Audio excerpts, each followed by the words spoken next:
It may not look like it, but the 2010 Ford Mustang is almost completely new. The car has been restyled from top to bottom, but the changes are pretty subtle, so you'll have to look hard to notice the shorter grille, smoother fenders, and more chiseled rear end. The interior received the same subtle treatment. It looks much the same in terms of its overall design, but all the materials and switchgear have been upgraded. And the rest of the car?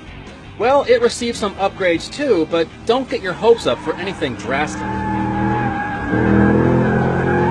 All GTs are still powered by a 4.6-liter V8 backed by 5-speed transmissions. For 2010, all GTs get the same upgrades based on the 2009 Bullitt Special Edition. That means a cold air intake and a reprogrammed engine computer that together bump this Mustang's ratings to 315 horsepower and 325 pound-feet of torque. It's not a big boost, but this Mustang only gained about 15 pounds of weight, so it's probably good for a high 13-second quarter mile. The GT mimics the Bullitt suspension setup as well, although the rear springs are slightly stiffer and the dampers are more aggressively tuned. The result is a slightly more agile Mustang, but it's a little big and heavy for track work. Overboosted steering and a soft brake pedal don't help much either. Ford seems to agree, as it will offer a track pack starting next summer that adds even more aggressive suspension and tire setup, along with 373 rear end gears. On the streets of Willow Road Course, the track pack equipped cars feel more controllable.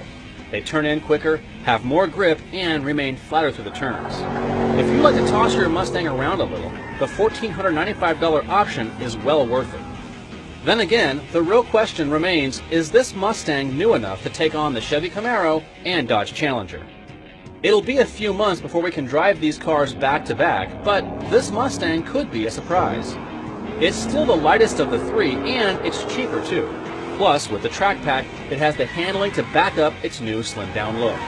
Thankfully, even though the 2010 Ford Mustang is almost completely new, it still has lots of old-school muscle car tricks up its sleeve.